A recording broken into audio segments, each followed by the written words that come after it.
अस्सलामुअलैकुम वरहमतुल्लाहि वबरकातुहू। मैं सैयद जावेद हुसैन अमीन। आप सब कैसे हो? उम्मीद करता हूँ आप अच्छे होंगे। हमारे देश में कई दिनों से बल्कि काफ़ी टाइम से ये खबरें आती रहती है बलात्कार की, तो उसके बारे में मैं आपसे अपने प्लेटफॉर्म के जरिए, अपनी चैनल के जरिए कुछ बात करना चाहता हूँ कि ये खबरें बहुत दर्दनाक हैं। ये खबरें ऐसी है जैसे कि ऐसी खबरें भी आती है कि 2 साल की लड़की, 3 साल की लड़की, 4 साल की लड़की से बलात्कार होता है, और यहाँ तक कि बड़ी विचलित करने वाली खबर होती है कि 60-70 साल की औरतों के साथ भी वारदातें होती है।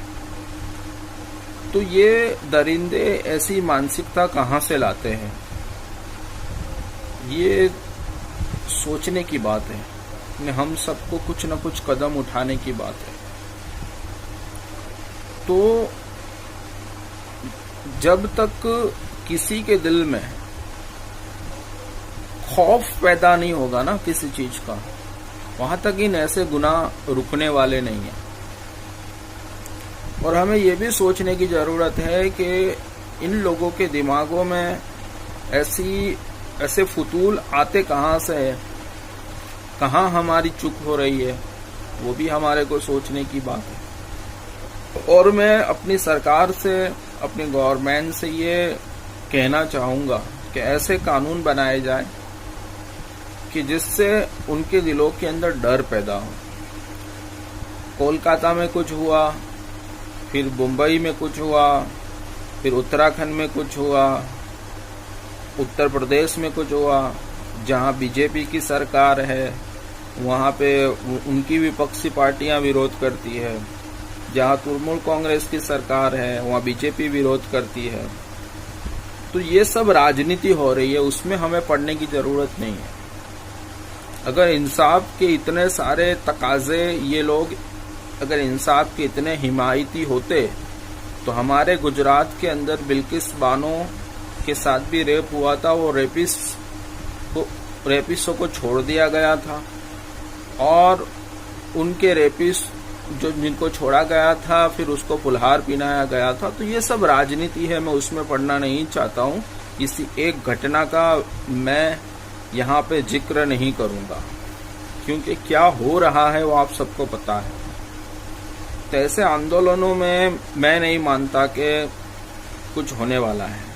हमें कुछ कदम उठाने की जरूरत है, और धर्म जात के भेदभाव के बगैर मुजलिम को मुजलिम कहो, निर्दोष को निर्दोष कहो।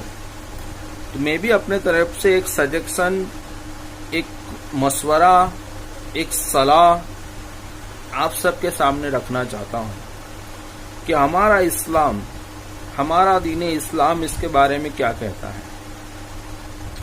तो हमारा दीन इस्लाम बलात्कार की सजा, यानी कोई जिना करे, कोई बलात्कार करे, तो इस्लाम में उसके क्या प्रावधान मौजूद है, क्या कौन सी सजा होनी चाहिए, वो मैं आपको बताऊं। तो इस्लाम के अंदर अगर कोई कंवारा जिसकी शादी नहीं हुई है और कोई कंवारा लड़का या लड़की इस तरीके के घटना के अंदर पाया जाए, तो उसके लिए है कि उसको 100 कोड़े मारे जाए, और वो 100 कोड़े उसको मैदान के अंदर, चौक के अंदर, सार्वजनिक तौर पर जहां पे लोग मौजूद हो वहां पे मारे जाए। और अगर ऐसा बलात्कार या ऐसी घटना कोई मर्द व औरत, जीना जिसको हम कहते हैं, अगर कोई करे, तो अगर वो शादीशुदा हो तो उसको पत्थरों से मार मार के जब तक उसकी जान ना निकल जाए उसको मारा जाए, उसको संसार किया जाए। तो कुंवारे के लिए अलग सजा है और शादीशुदा के लिए है। कुंवारों के लिए ये है कि उसको 100 कोड़े सार्वजनिक तौर पे मारे जाए, और शादीशुदा अगर हो, उन्होंने ये काम किया हो, तो उनको पत्थरों से मार मार कर जब तक वो मर ना जाए वहां तक उनको मारा जाए। तो वो सजा भी, पत्थरों से मारने वाली सजा भी सार्वजनिक तौर पर चौक पर दी जाए। अब यहाँ पे हिकमत आप देखो कि ये हम लोग जो सजाएं देते हैं वो बंद कमरों में देते हैं, और ये अंग्रेजों की देन है। अंग्रेजों ने बंद कमरों में सजाएं देने के रिवाज शुरू किए, मगर इस्लाम के अंदर जो सजाएं दी जाती है उसमें ज्यादातर जो सजाएं हैं वो सार्वजनिक तौर पर दी जाती है। इसका फायदा ये होगा कि सजा तो हम एक को देंगे, मगर हजार आदमी, सैकड़ों लोग उससे इबरत हासिल करेंगे, और उससे फिर उनके अंदर डर पैदा होगा और वो लोग वो गुनाह करने से बचेंगे।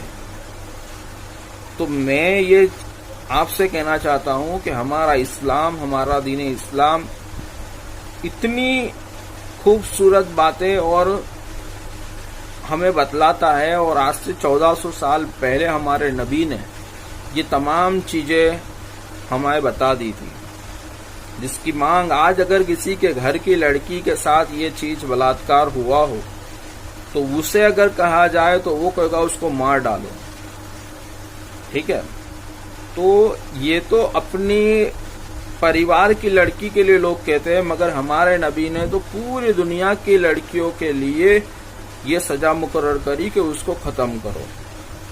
और कुंवारों के लिए अलग सजा, शादीशुदा के लिए अलग सजा, ये भी आप देखो, और सार्वजनिक सजा देनी ये भी आप देखो, इसमें भी हिकमत है। तो सार्वजनिक, अगर मैं दावे के साथ कहता हूँ, अगर इस्लामी कवानीन के तहत अगर बलात्कारी को सजा दे दी जाए ना, तो चंद मामलात के अंदर इतना डर पैदा होगा कि ये अब दूसरी मर्तबा करेंगे नहीं। समझे? तो इस पर भी हमें सोचना चाहिए। और मैं आपको एक, और कई लोगों को ये पता भी चला होगा कि भाई इस्लाम में ये सजाएं है।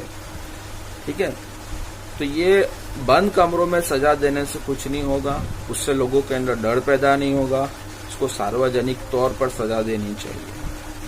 तो इस पर जरा गौर करना, और जो हो रहा है, और मैं ये भी मानता हूँ कि हमारा देश संविधान से चलेगा, ना कुरान से चल रहा है, ना किसी और पंथ की किताब से चलता है, ये संविधान से चलता है।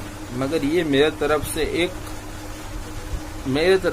एक बात थी जो मैं रखना चाहता था कि ये सजा भी हम चाहो तो ऐसा कानून भी बना सकते हैं। इस्लाम में ये कानून मौजूद है, और जहाँ ऐसे कानून है वहाँ पे बलात्कार बहुत कम होते हैं, क्योंकि लोगों के दिलों के अंदर डर पैदा होते हैं। डर पैदा करना बेहद जरूरी है। ठीक है, तो डर पैदा करेंगे तो इसका रिजल्ट हमारे सामने होगा। उम्मीद करता हूँ आपको मेरा ये वीडियो में जो मैंने बात रखी है जो आपको पसंद आई होगी। तो आप लोग मुझे कमेंट में बताएं कि आपका क्या मानना है।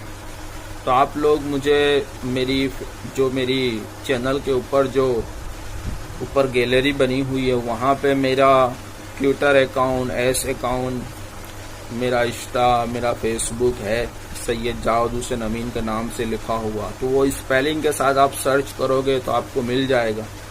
तो आप वहाँ पे भी मुझे अपने कमेंट बता सकते हो। फेसबुक, इंस्टाग्राम और एस पर मेरे को कमेंट दे सकते हो। और आप, मेरा व्हाट्सएप नंबर चल रहा है, मैं बताएं, आप मुझे अपनी राय दें कि आपका क्या मानना है। फिर मेरी चैनल पर आप लोग मेरी चैनल पर अपनी राय बताएं, नीचे कमेंट करें कि आपका क्या मानना है, आप क्या सोचते हो इसके बारे में, आपके पास क्या राय है उसके बारे में, तो वो बताएं, कमेंट है। ठीक है, और अभी तक आपने अगर मेरी चैनल को सब्सक्राइब नहीं किया तो सब्सक्राइब कर ले, लाइक करें, कमेंट खास करें और शेयर करें। ठीक है, और अपना बहुत बहुत ख्याल रखें। चलिए, अस्सलामु अलैकुम व रहमतुल्लाहि व बरकातहू।